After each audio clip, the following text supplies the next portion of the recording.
জ্ঞান বুদ্ধি খাবারে সৃষ্টি। গীতার 17 অধ্যায়ের 7 নম্বর শ্লোকে বলা হয়েছে যে প্রকৃতি ভেদে সকলেরই প্রিয় আরও ত্রিবিধ হইয়া থাকে, সেরূপ যজ্ঞ তপস্যা এবং দানও ত্রিবিধ। উহাদের মধ্যে যেরূপ প্রভেদ তা শ্রবণ করো। গীতার 17 অধ্যায়ের 8 নম্বর শ্লোকে বলা হয়েছে যে সাত্ত্বিক আহার, যা আয়ু, উৎসাহ, বল, আরোগ্য, চিত্ত প্রসন্নতা ও রুচি এই সকলের বর্ধনকারী এবং সরস, স্নেহযুক্ত, সার্বান এবং প্রীতিকর এরূপ আর সাত্ত্বিক ব্যক্তিগণের প্রিয়।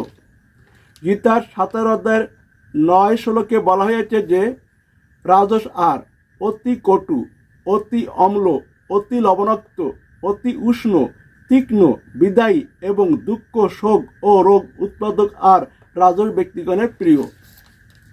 গীতার 17 অধ্যায় 10 নম্বর শ্লোকে বলা হয়েছে যে তামস আহার, যে খাদ্য বহু পূর্বে পক্ক, যার রস শুষ্ক হইয়া গিয়াছে, যা দুর্গন্ধ, পর্যসিত অর্থাৎ বাসি, উচ্ছিষ্ট ও অপবিত্র, তা তামস ব্যক্তিগণের প্রিয়।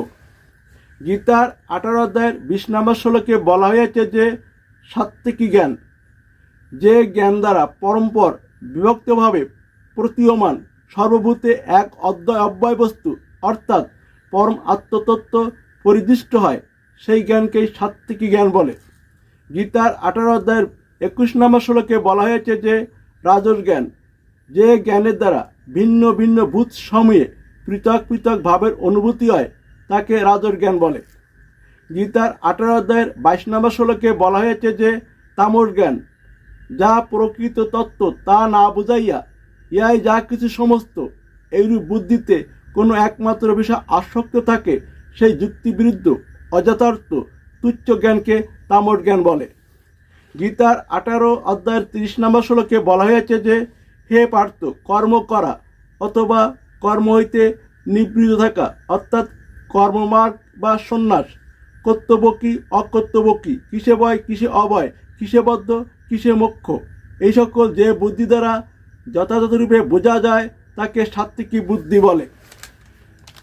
গীতার 18 অধ্যায় 31 নম্বর শ্লোকে বলা হয়েছে যে হে পার্থ, যে বুদ্ধি দ্বারা ধর্ম ও অধর্ম, কার্য ও অকার্য যথার্থরূপে বোঝা যায় না, তাকে রাজসী বুদ্ধি বলে। গীতার 18 অধ্যায় 32 নম্বর শ্লোকে বলা হয়েছে যে হে পার্থ, যে বুদ্ধি মোহাচ্ছন্ন থাকাতে অধর্মকে ধর্ম মনে করে এবং সকল বিষয়ে বিপরীত বুঝে, তাকে তামসী বুদ্ধি বলে। গীতার 17 অধ্যায়ের 4 নম্বর শ্লোকে বলা হয়েছে যে সাত্ত্বিক ব্যক্তিগণ দেবগণের পূজা করেন, রাজসিক প্রকৃতির ব্যক্তিগণ যক্ষ রক্ষদিগের পূজা করেন এবং তামসিক প্রকৃতির ব্যক্তিগণ ভূত প্রেতের পূজা করিয়া থাকে। গীতার 14 অধ্যায়ের 14 নম্বর শ্লোকে বলা হয়েছে যে সত্যগুণ বৃদ্ধিপ্রাপ্ত হইলে যদি জীবের মৃত্যু হয়, তবে তিনি উত্তম তত্ত্ববিদগণে প্রাপ্য প্রকাশময় দিব্য লোক সকল প্রাপ্ত হন। গীতার 14 অধ্যায়ের 15 নম্বর শ্লোকে বলা হয়েছে যে রজগুণের বৃদ্ধিকালে মৃত্যু হইলে কর্মে আসক্ত মনুষ্য জনিতে জন্ম হয় এবং তমগুণের বৃদ্ধিকালে মৃত্যু হইলে পশ্ব আদি মূলজনিত জন্ম হয়।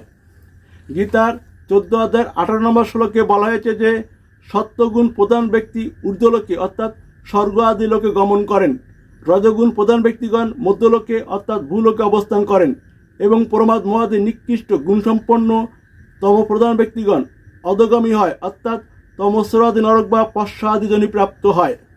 গীতার 14 অধ্যায়ের 16 নম্বর শ্লোকে বলা হয়েছে যে সাত্ত্বিক পুণ্য কর্মের ফল নির্মল সুখ, রাজসিক কর্মের ফল দুঃখ এবং তামসিক কর্মের ফল অজ্ঞান তত্ত্বদর্শীগণ এইরূপ বলিয়া থাকেন। গীতার 14 অধ্যায়ের 17 নম্বর শ্লোকে বলা হয়েছে যে সত্যগুণ হইতে জ্ঞান উৎপন্ন হয়, রজগুণ হইতে লোভ এবং তমগুণ হইতে অজ্ঞান প্রমাদ ও মোহ উৎপন্ন হয়ে থাকে। গীতার 18 অধ্যায়ের 40 নম্বর শ্লোকে বলা হয়েছে যে পৃথিবীতে স্বর্গে অথবা দেবগণের মধ্যে এমন প্রাণী বা বস্তু নাই যা প্রকৃতিজাত সত্তাদি গুণ হইতে অর্থাৎ সত্য রজ তমগুণ হইতে মুক্ত। গীতার 13 অধ্যায়ের 30 নম্বর শ্লোকে বলা হয়েছে যে প্রকৃতি সমস্ত প্রকার সমস্ত কর্ম করেন এবং আত্মা অকর্তা, ইহা যিনি দর্শন করেন তিনি যথার্থদর্শী। গীতার পঞ্চম অধ্যায় 14 নম্বর শ্লোকে বলা হয়েছে যে প্রভু অর্থাৎ আত্মা লোকের কর্তৃত্ব সৃষ্টি করেন না, কর্ম সৃষ্টি করেন না, সুখ দুঃখরূপ কর্মফল সম্বন্ধ রচনা করেন না, কিন্তু প্রকৃতি কর্মে প্রবৃত্ত হয়।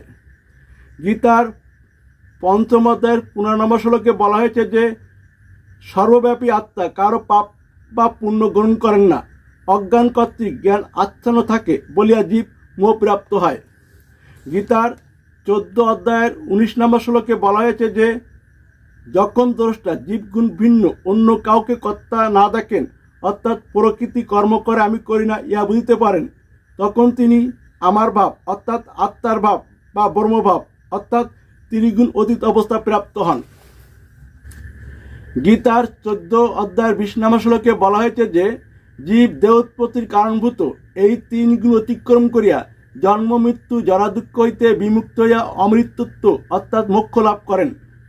গীতার 14 অধ্যায়ের 26 নম্বর শ্লোকে বলা হয়েছে যে যিনি ঐকান্তিক ভক্তিযোগ সহকারে আমার সেবা করেন তিনি এই 3 গুণ অতিক্রম করিয়া ব্রহ্মভাব বা আত্মাভাব লাভের সমর্থ হন।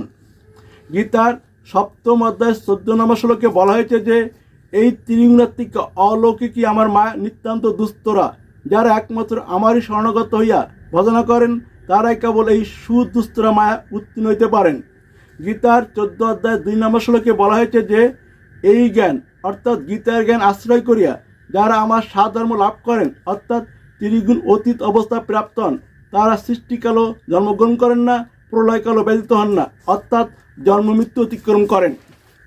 উপসংহার: প্রতিটা দেহে 3টা গুণ বিরাজমান, যথা সত্য, রজ ও তমগুণ। এই 3টা গুণ অহংকারে পূর্ণ। এরা একে অন্য দুটোকে দমন করে নিজে প্রবল হইয়া তার কর্ম সম্পন্ন করেন। ভালো মন্দ সকল কর্ম এই 3 গুণে সম্পন্ন হয়ে থাকে। সত্যগুণের কার্য স্বর্গে নেওয়া, রজগুণের কার্য পৃথিবীতে থেকে সৃষ্টি বৃদ্ধি করা এবং তমগুণের কার্য নরকে নেওয়া। মৃত্যুকালে যার যে গুণটা বৃদ্ধি থাকে সে সেই গুণ অনুসারেই স্বর্গে, নরকে কিংবা পৃথিবীতে ভ্রমণ করে থাকেন। পুণ্যক্ষয়ে সত্যগুণী স্বর্গ থেকে ফিরে এসে ভালো মানুষের গৃহে জন্ম নেয়, আর পাপক্ষয়ে তমগুণী নরক থেকে ফিরে এসে পশু পাখির গৃহে জন্ম নেয়, এবং রজগুণী স্বর্গ নরকে না গিয়ে সরাসরি পৃথিবীতে সাধারণ মানুষের গৃহে জন্ম নেয়। সাত্বিক খাবার থেকে সত্যগুণের সৃষ্টি হয়, রাজসিক খাবার থেকে রজগুণের সৃষ্টি হয় এবং তামসিক খাবার থেকে তমগুণের সৃষ্টি হয়। এই 3 প্রকারের খাবার থেকে এই 3টা গুণ সবার বাড়ে ও কমে। তাই সাধন ভজন হলো তম রজগুণকে দমন করে সত্যগুণে ওঠা, অর্থাৎ তামসিক ও রাজসিক খাবার ত্যাগ করে সাত্বিক খাবার খাওয়া এবং গুণের অতীত অর্থাৎ দেহ ছেড়ে আত্মায় গিয়ে সিদ্ধি লাভ করা এবং সিদ্ধিপ্রাপ্ত হয়ে আত্মা থেকে পরমাত্মায় অর্থাৎ বাসুদেবে লীন হয়ে চিরস্থায়ী মুক্তি বা মোক্ষ প্রাপ্ত হওয়া। তাই মুক্তি 3 প্রকারের। দেহ থাকলে অর্থাৎ 3 গুণে আবদ্ধ থাকলে স্বর্গ, নরক ও পৃথিবীতে ভ্রমণ করা অর্থাৎ বারে বারে জন্ম মৃত্যু করা, যাকে ক্ষণস্থায়ী মুক্তি বলে। আর দেহ ছেড়ে আত্মায় গেলে সিদ্ধি লাভ করা অর্থাৎ ব্রহ্মলোকে বা আত্মার লোকে অবস্থান করা, যাকে দীর্ঘস্থায়ী মুক্তি বলে। তবে সেখান থেকে ফিরতে হয় যদি আত্মা থেকে পরমাত্মায় লীন হতে না পারেন। অহংকারযুক্ত দেহে অবস্থান করে আপনারা সব কিছু ভিন্ন ভিন্ন দেখছেন, আর অহংকার মুক্ত আত্মাতে গেলে সব কিছু একই দেখবেন। আর এই ভিন্ন ভিন্ন দেখার ভাবটা থেকে সব কিছু একই দেখার ভাবটাকেই সিদ্ধি লাভ বলে। তাই দেহকে নরক আর আত্মাকে স্বর্গ বলে আখ্যা দেওয়া হয়। এখন আপনারা দেহ বা নরক ছেড়ে স্বর্গে বা আত্মায় যাইবেন, নাকি স্বর্গ বা আত্মা থেকে পরমাত্মা বা বাসুদেবে লীনের চিরস্থায়ী মুক্তি বা মোক্ষ নেবেন, সেই চাওয়াটা আপনাদের আর পূরণ স্রষ্টা স্বয়ং ভগবান শ্রীকৃষ্ণের।